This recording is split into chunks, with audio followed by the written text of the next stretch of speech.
Steve McQueen stared at the contract lying on the mahogany table, then looked directly at Paul Newman.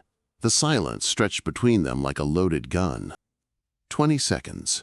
Then McQueen spoke, his voice flat and final. "You want the money, Paul. I want the power." Newman's pen stopped moving. The room went dead quiet. If you respect the real Steve McQueen, subscribe to Steve McQueen Untold Legacy. February 1974. 20th Century Fox Executive Tower, Beverly Hills. Floor 22. Corner office with a view that cost more than most people's houses. The Towering Inferno project meeting. The biggest disaster film ever conceived. $165 million budget in 1974 money. That's over $800 million today. Two legends sat across from each other. Paul Newman, 49, Hollywood royalty. The blue-eyed charmer who could sell ice to Eskimos. Steve McQueen, 44, the king of cool, the man who turned rebellion into an art form. The contracts were identical. Both actors. Both leads. Both getting $4 million plus percentage points. The same billing. The same trailer size. The same everything. Except for one detail. Irving Allen, the producer, shifted uncomfortably in his leather chair. He'd produced hundreds of films, dealt with dozens of star egos, negotiated with agents who could smell weakness from 3 time zones away. But this was different. This wasn't about money. This was about something more fundamental. Newman picked up his pen again, ready to sign. $4 million, the biggest payday of his career. The deal was perfect, fair, equitable. McQueen hadn't touched his pen. "Something wrong, Steve?" Newman asked, that easy smile playing at the corners of his mouth. "It's a good deal, fair deal." McQueen looked at the contract. Page 12, paragraph 8, subsection C. Billing order. The names would appear alphabetically. Newman first, then McQueen. Standard practice. Alphabetical was neutral. Professional. Made sense. To everyone except Steve McQueen. He turned the page slowly, methodically. Page 15. Dressing rooms. Newman gets trailer A1. McQueen gets trailer A2. Identical trailers, but Newman's was positioned closer to the main set. 6 feet closer. Page 18. Interview schedule. Newman's interviews scheduled first, during prime morning slots when journalists were fresh.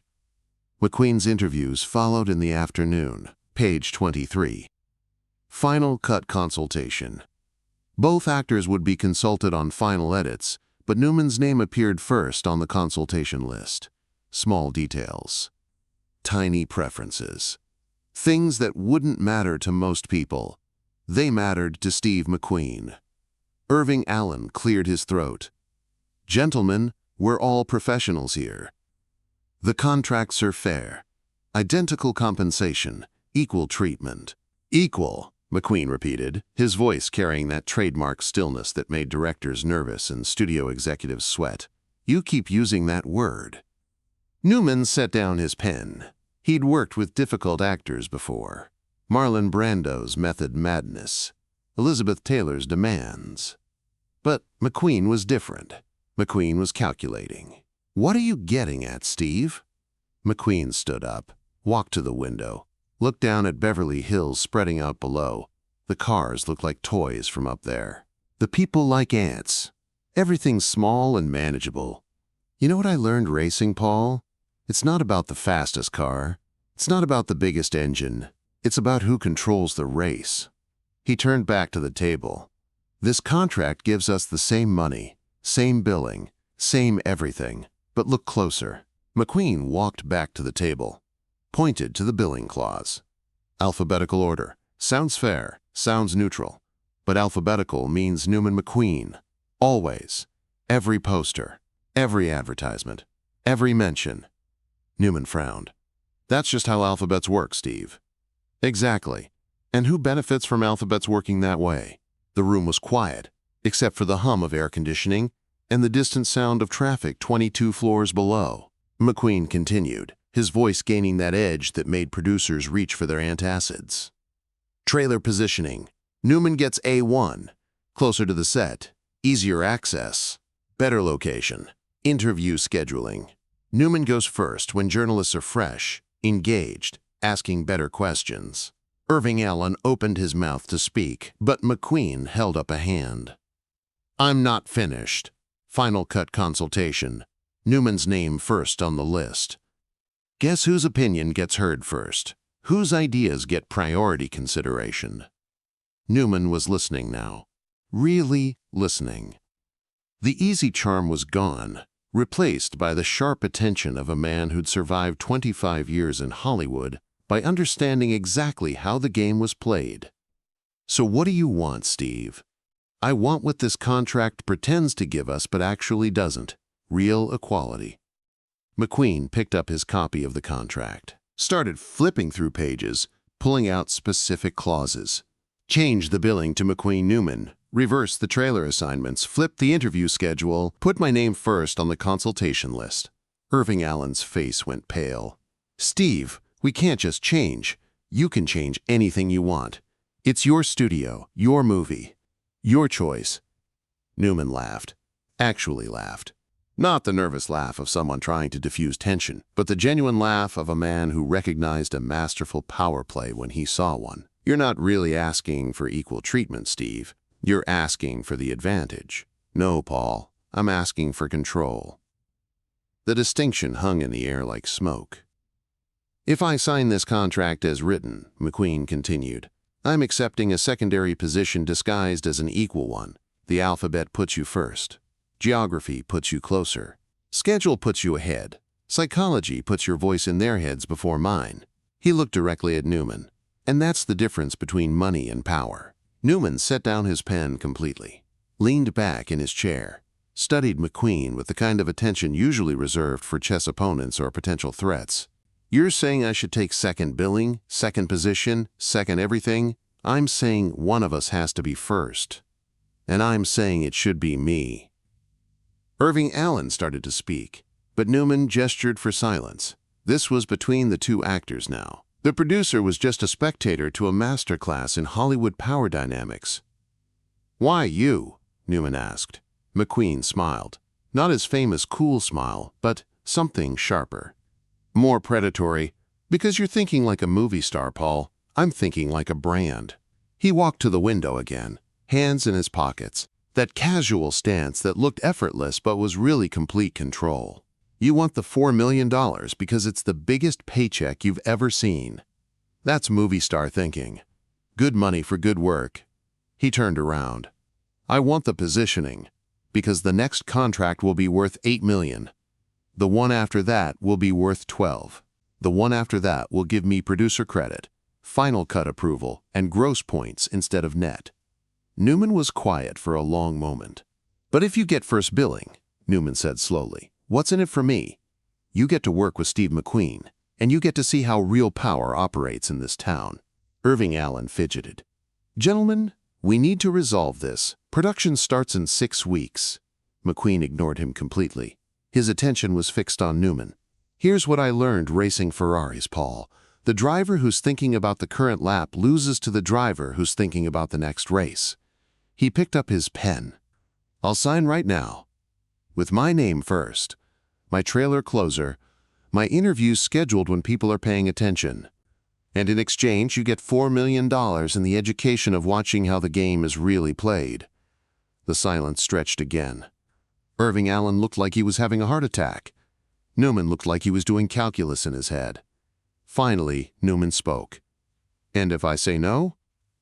Then you sign your contract. Take your money, do great work. And watch me walk out of here to make a different movie for a different studio that understands the difference between paying for performance and investing in power. Newman picked up his pen, looked at the signature line, set the pen down again. You would really walk away from $4 million over billing order? Paul, I walked away from studio contracts when I was making $300 a week. I walked away from guaranteed television work when everyone said I was crazy. I walked away from safe choices my entire career because safe choices don't build legends. McQueen moved to the chair directly across from Newman, sat down, leaned forward slightly. $4 million buys you a house. Power buys you a studio. Newman stared at McQueen for another 30 seconds. Then he started laughing again. This time, it was the laugh of recognition, of respect, of understanding. You magnificent bastard. Newman picked up his pen, crossed out his name on the billing line, wrote in McQueen Newman, crossed out the trailer assignment, flipped it, did the same with the interview schedule and consultation order. Then he signed it. Irving Allen nearly fainted. McQueen signed his copy with the amended terms. No hesitation, no second guessing. He'd gotten what he came for. Why? Newman asked as they both stood up. Why did you give in? Newman smiled. The real smile this time. Because you're right. I was thinking about this contract. You were thinking about the next 10. They shook hands. The deal was done. Irving Allen was already on the phone with the legal department, explaining why the contracts needed to be retyped. His voice had that particular strain of a man who knew he'd just witnessed something significant but wasn't entirely sure what. As they walked toward the elevator, Newman asked quietly, "Was this really about power, or was this about proving you could take it?" McQueen considered the question. "What's the difference?" The elevator doors opened. Both men got in. For a moment, they rode in silence, two legends who'd just redefined their relationship and possibly their careers. "Steve," Newman said as they reached the lobby, "you know what this means, right? Every negotiation from now on, every contract, every deal, they'll all be measuring against this one." McQueen nodded. "That's exactly what it means." They walked out of the building together. Newman headed toward his Porsche, McQueen toward his motorcycle. "See you on set," Newman called out.